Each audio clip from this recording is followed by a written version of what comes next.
Blood line എന്ന് പറയുന്ന ഒരു സോങ്ങിൽ നിന്ന് തുടങ്ങി ഖലീഫയുടെ ഹൈപ്പ് കയറുകയാണ്. അപ്പം കാണാം മമ്പറംപള്ളിയിലെ ഉറൂസ് എന്ന് പറഞ്ഞ് ഇന്ദ്രൻസിൻ്റെ കഥാപാത്രം ഉണ്ടാക്കിയെടുക്കുന്ന ഹൈപ്പും ആമിർ അലി എന്ന കഥാപാത്രവും പിന്നീടുള്ള ലോകവും ഒക്കെ തന്നെ ഒരു വർഷമായിട്ട് ആളുകൾ ചർച്ച ചെയ്യുക. 7 മാസങ്ങൾക്ക് മുമ്പ് റിലീസ് ഡേറ്റ് അനൗൺസ് ചെയ്ത അതേ തീയതിയിൽ തന്നെ ഖലീഫ തിയേറ്ററുകളിലേക്ക് എത്തുകയാണ്. പൃഥ്വിരാജ് സുകുമാരനും ടീമും ഒക്കെ തന്നെ കൊച്ചിയിൽ സിനിമ കാണാൻ വേണ്ടിയിട്ട് എത്തുമെന്നും മനസ്സിലാക്കുന്നു. Hype is real. ഓണം പരിപാടി ഓണം എത്തിയതോടുകൂടി തന്നെ ഓണം സിനിമകളും തിയേറ്ററുകളിലേക്ക് വരാനുള്ള സമയമായി. അതിൻ്റെ ആദ്യ ഗഡുവായിട്ടാണ് ഖലീഫ എത്തുന്നത്. പിന്നാലെ ബത്ലഹേം കുടുംബ യൂണിറ്റ് എന്ന നിവിൻ പോളി ചിത്രവും എത്തും. ബത്ലഹേം കുടുംബ യൂണിറ്റ് നമുക്ക് നാളത്തേക്ക് സംസാരിക്കാം. ഇന്ന് ലെറ്റ്സ് ഫോക്കസ് ഓൺ ഖലീഫ. ഖലീഫയാണല്ലോ ആദ്യമായിട്ട് ഈ ഓണത്തിനെത്തുന്ന ആദ്യത്തെ പടം എന്ന് വേണമെങ്കിൽ തന്നെ പറയാം. അതിന് മുന്നേ റിലീസായ സിനിമകളൊക്കെ അതിൻ്റെ ഓളത്തിലങ്ങ് പോകുന്നുള്ളൂ. ഇപ്പോൾ തുടക്കമായാലും വിശ്വനാഥ് ആൻഡ് സൺസ് ഒക്കെ അതിന് മുന്നേ റിലീസായതാണല്ലോ. ഓണം റിലീസ് എന്ന് നമുക്ക് പറയാനുള്ളത് ഖലീഫ തന്നെയാണ്. What makes Khalifa special? ആദ്യം അതിനെക്കുറിച്ച് സംസാരിക്കാം. ടെക്നിക്കൽ ടീമിൽ തുടങ്ങാം. വൈശാഖിൻ്റെ സംവിധാനം. മലയാളത്തിലേക്ക് 100 കോടി ക്ലബ്ബ് ആദ്യമായി ഇൻട്രൊഡ്യൂസ് ചെയ്ത സംവിധായകൻ പുലിമുരുകനിലൂടെ. അത് കഴിഞ്ഞും വൈശാഖിൻ്റേതായ ഒരു മാസ് ടെംപ്ലേറ്റുകൾ നമ്മൾ കണ്ടിട്ടുള്ള സിനിമകൾ കണ്ടിട്ടുണ്ട്. വളരെ ഫാസ്റ്റ് പേസ്ഡ് ആയിരിക്കും. അങ്ങനെ ലാഗ് അടിപ്പിക്കാനുള്ള മൊമെൻറ്റ്സ് ഒന്നും വൈശാഖ് സിനിമകളിൽ ഉണ്ടാകാറില്ല, പ്രത്യേകിച്ചും മാസ് സിനിമകളിൽ. ആ ഒരു പ്രതീക്ഷ വല്ലാതെ ഉണ്ട്. ജിനോവി എബ്രഹാമിൻ്റെ സ്ക്രിപ്റ്റും അദ്ദേഹം തന്നെ പ്രൊഡ്യൂസർ, കൂടെ സുരാജ് കുമാർ എന്ന് പറഞ്ഞ പ്രൊഡ്യൂസർ കൂടിയുണ്ട്. അങ്ങനെ ഒരു വലിയ ക്യാൻവാസിൽ വരുന്നൊരു പടം. ജിനോവി എബ്രഹാമും പൃഥ്വിരാജ് പടങ്ങൾ ഇതിന് നേരത്തെയും നല്ല രീതിയിലുള്ള ഹൈപ്പും ഓളവും ഒക്കെ ക്രിയേറ്റ് ചെയ്തിട്ടുള്ളതാണ്. സോ ആ ഒരു പ്രതീക്ഷയും ഒരു ഭാഗത്തുണ്ട്. And then comes the 2 main technicians, Jakes Bejoy and Chaman Chacko. Jakes Bejoy എന്ന മ്യൂസിക് ഡയറക്ടർ ഇന്ന് അദ്ദേഹത്തിൻ്റെ പീക്ക് ഫേസിൽ നിൽക്കുകയാണ് എന്ന് വേണമെങ്കിൽ തന്നെ പറയാം. ജേക്സിൻ്റെ മ്യൂസിക് എന്ന് കേൾക്കുമ്പോൾ തന്നെ ചാർജ് ആവുന്ന ഒരു വലിയ വിഭാഗം ഓഡിയൻസ് ഉണ്ട്. തിയേറ്ററിൽ ജേക്സ് കത്തിക്കും എന്ന് പ്രതീക്ഷിച്ചിരിക്കുന്ന എന്നെപ്പോലുള്ള ആരാധകരുമുണ്ട്. അവരെ നിരാശരാക്കാത്ത രീതിയിൽ ജേക്സ് നന്നായി ചെയ്തു വെക്കും എന്ന് തന്നെയാണ് വിശ്വസിക്കുന്നത്. പിന്നെ ഉള്ളത് ചമനാണ്. ചമൻ്റെ ഫാസ്റ്റ് കട്ട്സും നമുക്ക് അത് എവിഡൻ്റ് ആവും. അത് ചമനാണ് കട്ട് ചെയ്തേക്കുന്നതെന്ന് തോന്നുന്ന തരത്തിൽ ചമൻ്റെ വർക്ക്സ് അത് വളരെയധികം വെയിറ്റ് ചെയ്യുന്ന പരിപാടിയും കൂടിയാണ്. ഇനി നമുക്ക് കാസ്റ്റിങ്ങിലേക്ക് വരാം. പൃഥ്വിരാജ് സുകുമാരൻ. വിലായത്ത് ബുദ്ധ, ഐ നോബഡി, ഈ 2 ചിത്രങ്ങളും വലിയ പ്രതീക്ഷയോടുകൂടി തിയേറ്ററുകളിലേക്ക് വന്ന സിനിമയാണ്. വിലായത്ത് ബുദ്ധ ആവട്ടെ സച്ചിയുടെ ഡ്രീം പ്രോജക്റ്റ് ആണെന്നും ഐ നോബഡി നിസാം ബഷീറും പൃഥ്വിരാജും കൂടി ഒന്നിക്കുന്ന ആദ്യത്തെ സിനിമ എന്നുള്ള ഹൈപ്പിലൊക്കെ തന്നെ തിയേറ്ററുകളിലേക്ക് എത്തി. പക്ഷേ രണ്ടും turned out to be disasters. പരാജയമായിരുന്നു 2 ചിത്രങ്ങളും തിയേറ്ററുകളിൽ. പക്ഷേ അതിനുശേഷം വരുന്നൊരു പൃഥ്വിരാജ് ചിത്രത്തിനും ഇത്രയധികം ഹൈപ്പ് ഉണ്ടെങ്കിൽ ആലോചിച്ച് നോക്കുക അയാളുടെ സ്റ്റാർഡം എന്താണ് എന്നുള്ളത്. വലിയ പ്രതീക്ഷയോടുകൂടിയാണ് ഖലീഫയ്ക്ക് വേണ്ടി വെയിറ്റ് ചെയ്യുന്നതെന്നും പറയാതിരിക്കാൻ കഴിയത്തില്ല. കാരണം 2-3 ആസ്പെക്ട്സ് ഉണ്ട് അതിനകത്ത്. കാരണം പൃഥ്വിരാജ് ഒരു മാസ് കമേഴ്ഷ്യൽ ആക്ഷൻ പട്ടത്തിൽ വരികയാണെങ്കിൽ അതിൻ്റെ ഹൈപ്പ് വേറെയാണ്. അത് വേറെയാണ്. അങ്ങനെ ഒരു അടിപ്പടം, പൃഥ്വിരാജിൻ്റെ അടിക്കൊക്കെ കാണാൻ ഒരു സ്വാഗ് ഉണ്ട്. ഇപ്പോൾ നമ്മൾ ജോജുവിനെയും ലാലേട്ടൻ്റെയൊക്കെ അടിക്കൊക്കെ കിൻഡലിടി എന്ന് പറഞ്ഞു കഴിഞ്ഞാൽ സ്വാഗിലടിക്കാൻ പൃഥ്വിരാജ് എന്ന് പറയുന്ന നടൻ എനിക്ക് ഭയങ്കര ഇഷ്ടമാണ്. ഭയങ്കര പ്ലീസിങ് ആണ് ടു ദി ഐസ്. അതിപ്പോൾ ഏത് പടമാണെങ്കിലും നിങ്ങൾ പൃഥ്വിരാജിൻ്റെ ഫൈറ്റ് എന്ന് പറഞ്ഞു കഴിഞ്ഞാൽ അതൊരു കിടിലൻ ഫൈറ്റാണ്. ആ ഫൈറ്റുകളൊക്കെ ഖലീഫയിൽ ഉണ്ടാകുമെന്നാണ് ഞാൻ പ്രതീക്ഷിക്കുന്നത്, ഉണ്ടാകുമെന്ന് വിശ്വസിക്കുന്നു. Trailer was super. എനിക്ക് തോന്നുന്നു 3 കിണ്ണം കാഴ്ച ആക്ഷൻ സീക്വൻസ് ഒക്കെ ട്രെയിലറിൽ കാണിക്കുന്നുണ്ട്. അതല്ലാതെയും കുറേ മാസ് മൊമെൻറ്റ്സ് ഒക്കെ ഉണ്ടാകുമെന്ന് പ്രതീക്ഷിക്കുന്നു.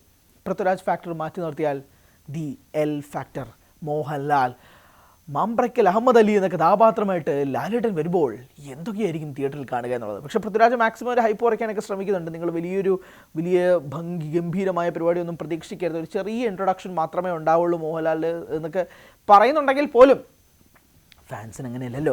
ലാലേട്ടനെ കാണുക, സ്ക്രീനിൽ കാണുക, പൃഥ്വിരാജ് മോഹൻലാൽ ഫേസ് ഓഫ് ഒക്കെ കൂടെ ഉണ്ടെങ്കിൽ അടിപൊളി അങ്ങനെയൊക്കെ കാണാം. അല്ലെങ്കിൽ ഒരുമിച്ച് നിൽക്കുന്ന ഒരു ടീമായിട്ടാണെങ്കിലും അടിപൊളി. ഇപ്പോൾ എംപുരാനൊക്കെ തന്നെ ഒരു നെഗറ്റീവ് റിവ്യൂസ് ഒക്കെ വന്നിരുന്ന സമയത്ത് പോലും പിടിച്ചു നിർത്തിയ ഫാക്ടർ എന്ന് പറയുന്നത് പൃഥ്വിരാജും മോഹൻലാലും കൂടി ഒരുമിച്ച് ഫൈറ്റ് ചെയ്യുന്നു എന്നുള്ള ഫാക്ടേഴ്സൊക്കെ ഭയങ്കരമായിട്ട് അതിൻ്റെ ഹൈപ്പ് ജനറേറ്റ് ചെയ്തിരുന്നു എന്നാണ് ഞാൻ പറയുന്നത്. അങ്ങനെ ലാലേട്ടനെ ഏത് അവതാറിലായിരിക്കും കാണാൻ ശ്രമിക്കുക? പ്രത്യേകിച്ച് ഇപ്പോഴും ഓർമ്മയുണ്ട് ലാലേട്ടനാണ് വരുന്നതെന്ന് അനൗൺസ് ചെയ്തപ്പോൾ ഒരു ഹൈപ്പ് സ്വാഭാവികമായിട്ട് ഇതിൻ്റെ ക്രിയേറ്റേഴ്സിനും അറിയാമായിരിക്കും. ഇതിൻ്റെ ഗ്രാവിറ്റി എത്രമാത്രമാണ്, ഇതിൻ്റെ ഇൻറ്റൻസ് എത്രമാത്രമാണ്, ആളുകൾ എത്രമാത്രമാണ് വെയിറ്റ് ചെയ്യുന്നത് എന്നുള്ളത് സംബന്ധിച്ച്. സോ വൈശാഖിൻ്റെ കയ്യിലാണ് ലാലേട്ടനെ കിട്ടുന്നത്. പുലിമുരുകൻ വേറെ കൂടുതലൊന്നും അതിനെപ്പറ്റി എക്സ്പ്ലെയിൻ ചെയ്യേണ്ടതെന്ന് ഞാൻ വിശ്വസിക്കുന്നു. അങ്ങനെ ആ ഡയറക്ടർ ലാലേട്ടനെ നന്നായിട്ട് ഉപയോഗിക്കാൻ അറിയുന്ന ഡയറക്ടർ, അതായത് മാസ് എലമെൻറ്റ്സ് നന്നായിട്ട് ഉപയോഗിക്കാൻ അറിയുന്ന ഡയറക്ടർ. മോൺസ്റ്റർ ഒന്നും തൽക്കാലം കൂട്ടണ്ട, എന്നൊക്കെ ഒന്ന് മാറ്റി വയ്ക്കും. പുലിമുരുകനിലേക്ക് നമുക്ക് ഫോക്കസ് ചെയ്യാം. ആ മാസ് എലമെൻറ്റ്സ് കൃത്യമായി മനസ്സിലാക്കാൻ കഴിയുന്ന ഒരു ഡയറക്ടറുടെ കയ്യിൽ ലാലേട്ടനെ കിട്ടുമ്പോൾ I think we are expecting something. അതായത് ഇപ്പം പാർട്ട് 2 വേണ്ടി വെയിറ്റ് ചെയ്യുക, അപ്പോഴേ ലാലേട്ടൻ്റെ ഒരു ഫുൾ ഫ്ലെഡ്ജ് പരിപാടി ഉള്ളൂ എന്നൊക്കെ പറഞ്ഞു കഴിഞ്ഞാൽ sorry Prithviraj, we can wait. Part 1 എന്തെങ്കിലുമൊക്കെ ഉണ്ടാകുമെന്ന് പ്രതീക്ഷിക്കുന്നുണ്ട്. അതിനു ഹൈപ്പ് സ്വാഭാവികമായിട്ടും കുറയ്ക്കാനുള്ള പരിപാടി ഉണ്ടാകും. ചിലപ്പോൾ അതോ ആയിരിക്കില്ല, റിയാലിറ്റി ആയിരിക്കും. പക്ഷേ എന്നാലും ഉള്ളിൻ്റെ ഉള്ളിൽ ഒരു ആഗ്രഹത്തിൻ്റെ പുറത്ത് നമ്മൾ സംസാരിക്കില്ല ഇങ്ങനെയൊക്കെ ഉണ്ടാകുമെന്നുള്ളത്. അതാണ് ഇതിൻ്റെ മറ്റൊരു പ്രധാനപ്പെട്ട ഫാക്ടർ. പിന്നെ മോഹിനി വർഷങ്ങൾക്ക് ശേഷം മലയാള സിനിമയിലേക്ക് തിരികെ വരികയാണ്. നല്ല കാസ്റ്റ് ഉണ്ട്. എനിക്ക് തോന്നുന്നു സഞ്ജു ശിവറാമിനൊക്കെ ഗംഭീര റോൾ ഉണ്ടാവുമെന്നാണ് ഞാൻ വിശ്വസിക്കുന്നത്. Sanju is a very potential actor. സഞ്ജുവും പൃഥ്വിരാജും തമ്മിലുള്ള ഒരുമിച്ചുള്ള സ്റ്റിൽസൊക്കെ കണ്ടിരുന്നു. ഗംഭീരമായിട്ടുള്ള വർക്ക് സഞ്ജുവിൻ്റെ ഭാഗത്തു നിന്ന് എക്സ്പെക്ട് ചെയ്യുന്നുണ്ട്. പിന്നെ ഇന്ദ്രൻസേട്ടൻ്റെ കഥാപാത്രം അതും ഒരു പൊളിക്കും എന്ന് വിശ്വസിക്കുന്നു. അങ്ങനെ ഈ ക്യാരക്ടേഴ്സൊക്കെ തന്നെ എന്താ പറയുക, ഇവർക്ക് ഇവരുടേതായ രീതിയിൽ എന്തെങ്കിലും പോർട്രേ ചെയ്യാൻ ഉണ്ടാകുമെന്നുള്ള പ്രതീക്ഷകൾ സ്വാഭാവികമായിട്ടുണ്ട്. ഇനി നമുക്ക് ഫാക്ട്സിലേക്ക് വരാം. അതായത് ബുക്കിംഗ് ഫാക്ട്സ്. ബുക്കിംഗ് ആരംഭിച്ചപ്പോൾ തന്നെ ഒരു വലിയ ട്രെൻഡ് ഈ പടത്തിന് സൃഷ്ടിക്കാൻ കഴിഞ്ഞു എന്നാണ് പറയാം. കത്തിക്കുകയായിരുന്നു. പലയിടത്തും ഇപ്പോൾ പലരും പറയുന്നുണ്ട് പലയിടത്തും സീറ്റ് ഇപ്പോഴും ഉണ്ടല്ലോ എന്നുള്ളത്. നിങ്ങൾ ഉദ്ദേശിക്കുന്നതെന്ന് പറഞ്ഞാൽ ഒരു ഹൈപ്പ് ജനറേറ്റ് ചെയ്യുന്ന സിനിമകളുടെ നോർമലി ആ സിനിമയുടെ ഫസ്റ്റ് ഷോസ് നോക്കണം. ഇത് രാവിലെ 9 മണിക്കോ 9:30ക്കോ ചാർട്ട് ചെയ്യുന്ന സിനിമകളിൽ ആ ഷോസ് നിങ്ങൾ ആദ്യം അനലൈസ് ചെയ്യുക. അതിൽ എത്ര എണ്ണം ഫിൽഡ് ആയിട്ടുണ്ട്, എത്ര എണ്ണം അല്ലാത്തതുണ്ടെന്ന് ആദ്യം നോക്കുക. കാരണം ഓൺ വർക്കിംഗ് ഡേ സ്വാഭാവികമായിട്ടും ഒരു വർക്കിംഗ് ഡേയിൽ അന്ന് ബുക്കിങ്ങിന് ഫാമിലി പോകണമെങ്കിൽ ഈ ഫസ്റ്റ് ഡേ ഫസ്റ്റ് ഷോ ബുക്കിങ്ങുകൾ ഗംഭീരമായിരിക്കണം. അതിലൊരു പോസിറ്റീവ് അഭിപ്രായം കിട്ടണം. എന്നാൽ മാത്രമേ ഫാമിലി ഓഡിയൻസ് സാധാരണ രീതിയിൽ ഇന്നത്തെ കാലഘട്ടത്തിൽ തിയേറ്ററുകളിലേക്ക് പോവുകയുള്ളൂ. അപ്പോൾ ഫസ്റ്റ് ഡേ ഫസ്റ്റ് ഷോസ് എത്രമാത്രം ഫില്ലായിട്ടുണ്ട് എന്നുള്ളത് നോക്കുക. ബാക്കിയുള്ള ഷോസൊക്കെ നമുക്ക് പിന്നെ നോക്കാം. അതിനുള്ള ടൈം ഉണ്ടല്ലോ. കാരണം ഔട്ട് നമ്മളാരും കണ്ടിട്ടില്ല. അപ്പോൾ ഫാൻ ബേസിൽ അതാണ് ഞാൻ പറയുന്നത്, 2 ബാക്ക് ടു ബാക്ക് ഫ്ലോപ്സ് സമ്മാനിച്ച നടൻ്റെ 3ാമത്തെ സിനിമയാണ്. ആ 3ാമത്തെ സിനിമയ്ക്ക് ഉണ്ടാകുന്ന ഹൈപ്പിൻ്റെ എക്സ്ട്രീം വേർഷനാണ് നമ്മൾ ഖലീഫയിൽ കണ്ടുകൊണ്ടിരിക്കുന്നത്. ഇപ്പോൾ ഗംഭീരമായി തിയേറ്ററുകളിൽ സക്സസ് തന്നുകൊണ്ടിരിക്കുന്ന നടനെ പറ്റിയാണെങ്കിൽ ഓക്കെ, നമുക്ക് വേണമെങ്കിൽ ഇത് 2 സൈഡിലായിട്ട് വാദിക്കാം. ഇതങ്ങനെയല്ല സംഭവിക്കുന്നത്.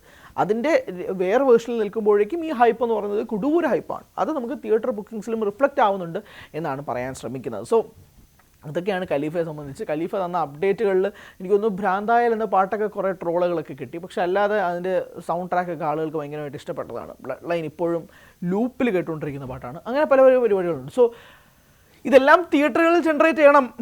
അതാണ് ഇതിൻ്റെ ഏറ്റവും പ്രധാനപ്പെട്ട കാര്യം. സാധാരണയായിട്ട് ഇങ്ങനത്തെ ഹൈപ്പിലൊക്കെ വരുന്ന എത്രയോ സിനിമകൾ നമ്മൾ ഗംഭീരമായിട്ട് ഈ തിയേറ്ററുകൾ വർക്കാവുന്നതും കണ്ടിട്ടുണ്ട്, ആവാത്തതും കണ്ടിട്ടുണ്ട്. അങ്ങനെ എക്സ്പെക്റ്റേഷൻസ് ഉണ്ട്, പക്ഷേ ഒരു ബാർ വെച്ചിട്ടുണ്ട്. ആ ഒരു ബാറിന് മുകളിലേക്ക് പോകാൻ ഈ സിനിമയ്ക്ക് സാധിക്കുകയാണെങ്കിൽ ഓഫ് കോഴ്സ് FTFS കഴിഞ്ഞ ആളുകളെല്ലാം കൂടെ സിനിമ തോളിലേറ്റിക്കൊണ്ട് നടക്കുന്ന രീതിയിലുള്ള എലമെൻസും നമുക്ക് കാണാൻ സാധിക്കുമെന്നാണ് വിശ്വസിക്കുന്നത്. സോ ദാറ്റ്സ് അബൌട്ട് ഖലീഫ. ഖലീഫയുടെ പ്രതീക്ഷകൾ നിങ്ങൾ എന്തൊക്കെയാണ് പ്രതീക്ഷ വെക്കുന്നത് എന്ന് പറയുക.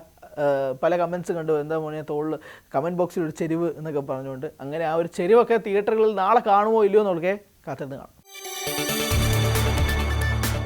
കൂടുതൽ വാർത്തകൾക്ക് News 18 Keralam YouTube channel subscribe ചെയ്യുക.